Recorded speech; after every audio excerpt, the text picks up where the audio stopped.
प्यारे विद्यार्थियों, शुभ प्रभात। मैं विकास मेहरा, व्याख्याता हिंदी, आर्य उच्च माध्यमिक विद्यालय छानीबड़ी की तरफ से। कोरोना महामारी के कारण जो लॉकडाउन की स्थिति है उसको देखते हुए विद्यालय की टीम ने एक अच्छा प्रयास किया है कि जो विद्यार्थी कक्षा 12 में हैं उनके लिए ऑनलाइन जो क्लासें हैं उनकी शुरुआत कर दी गई है। तो इसी संदर्भ में आज हम लेके आए हैं कक्षा 12 में अनिवार्य हिंदी के अंदर व्याकरण का एक प्रकरण जिसका अंक बार है 2 नंबर का। कहने का अभिप्राय ये है कि ये जो प्रकरण है कक्षा 12 की जो वार्षिक परीक्षा है उस वार्षिक परीक्षा में 2 अंक के प्रश्न इस प्रकरण में से पूछे जाएंगे। इस प्रकरण में 3 बिंदु दिए हुए हैं। 3 बिंदु भाषा, उसके बाद व्याकरण और तीसरा जो बिंदु है वो लिपि। कितने बिंदु? 3। पहला भाषा, दूसरा व्याकरण और तीसरा जो बिंदु है लिपि। इन 3 बिंदुओं में से वार्षिक परीक्षा में 2 प्रश्न आएंगे और प्रत्येक जो प्रश्न है वो 1 अंक का होगा। तो दोनों जो प्रश्न हैं कुल मिलाकर दोनों का जो अंक बार है वो कितना होगा? 2 अंक। तो आज हम शुरू कर रहे हैं पहला जो प्रकरण, पहला जो बिंदु है जिसका नाम है भाषा, जिसका नाम है भाषा। भाषा जो शब्द है उसकी व्युत्पत्ति, यानी भाषा शब्द की व्युत्पत्ति कैसे हुई। भाषा जो शब्द है वो शब्द संस्कृत की भाष धातु से बना है। क्या कि भाषा जो शब्द है वो संस्कृत की कौन सी धातु से बना हुआ है? भाष धातु से। कौन सी धातु से बना हुआ है? भाष धातु से। भाष धातु की जिसका अर्थ है व्यक्त वाणी।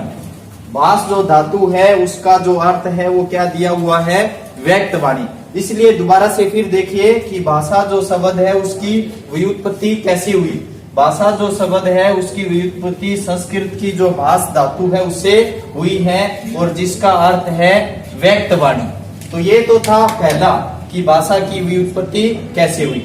उसके बाद हम पहुंचते हैं इसकी परिभाषा में। कहाँ पहुंचते हैं? इसकी परिभाषा में। परिभाषा विचार विनिमय के मौखिक एवं लिखित माध्यम को ही भाषा कहते हैं।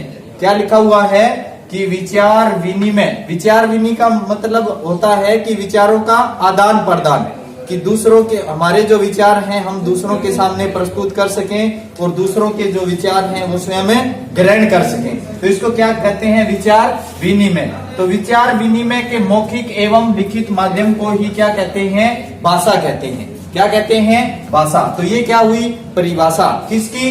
भाषा की। किसकी परिभाषा? भाषा की। दोबारा से देखिएगा कि विचार विनिमय के मौखिक एवं लिखित माध्यम को ही क्या कहते हैं? भाषा कहते हैं।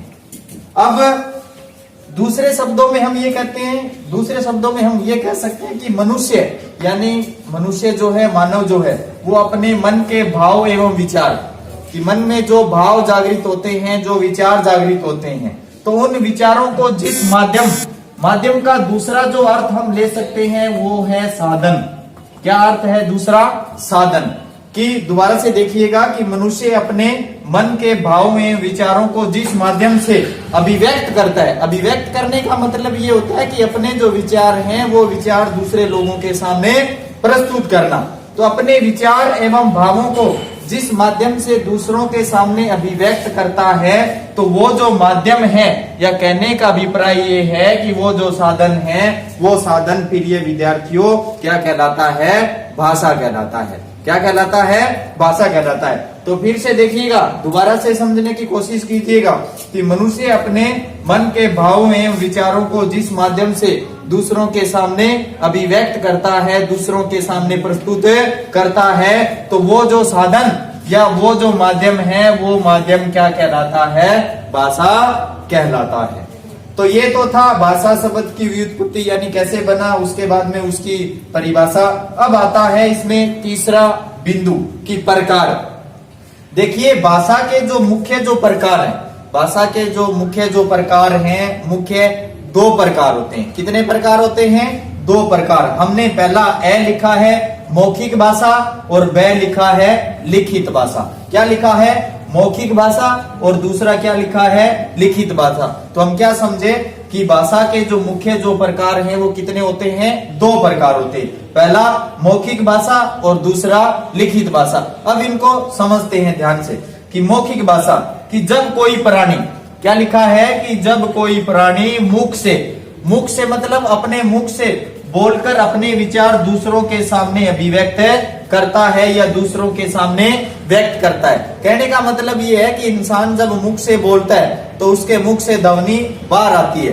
तो कहने का अभिप्राय ये है कि ध्वनि के माध्यम से मुख से बोलकर जब हम अपने विचार दूसरों के सामने व्यक्त करते हैं तो वो क्या कहलाता है? पहला प्रकार। क्या कहलाता है? पहला प्रकार, जिसको हम बोलते हैं मौखिक भाषा। तो क्या समझे कि जब कोई प्राणी मुख से बोलकर अपने विचार दूसरों के सामने व्यक्त करता है तो उसे क्या कहते हैं हम? मौखिक भाषा। क्या कहते हैं? मौखिक भाषा। अब इसका एक उदाहरण देखते हैं कि हमने देखा है कि कोई भी सभा हो या कोई भी सम्मेलन या कोई भी गोष्ठी या संगोष्ठी कि जहां पर बहुत सारे लोग हों तो वहां पर किसी भी नेताजी के द्वारा, यानी जो मुखिया होता है, नेताजी के द्वारा दिया गया भाषण। क्या उदाहरण है इसका? कि नेताजी के द्वारा दिया गया भाषण किसका उदाहरण है? किसका? मौखिक भाषा का। क्योंकि वहां पर जो नेताजी है जो भाषण दे रहा है तो वो नेताजी अपने विचारों को अपने मुख से बोलकर ध्वनि के माध्यम से दूसरों के सामने अभिव्यक्त कर रहा है। तो इसलिए वो कौन सा प्रकार हुआ? पहला प्रकार। और पहला प्रकार क्या कहलाता है? मौखिक भाषा। क्या कहलाता है? मौखिक भाषा। अब हम पहुंचते हैं इसके दूसरे प्रकार में। दूसरा जो प्रकार है वो लिखा हुआ है लिखित भाषा। क्या लिखा हुआ है? लिखित भाषा। लिखित भाषा में क्या होता है कि जब कोई प्राणी, यानी जब कोई प्राणी अपने मन के जो विचार है या अपने मन के जो विचारों को लिखकर, यानी अपने विचारों को लिखकर दूसरों के सामने व्यक्त करता है तो वो जो प्रकार है वो प्रकार क्या कहलाता है?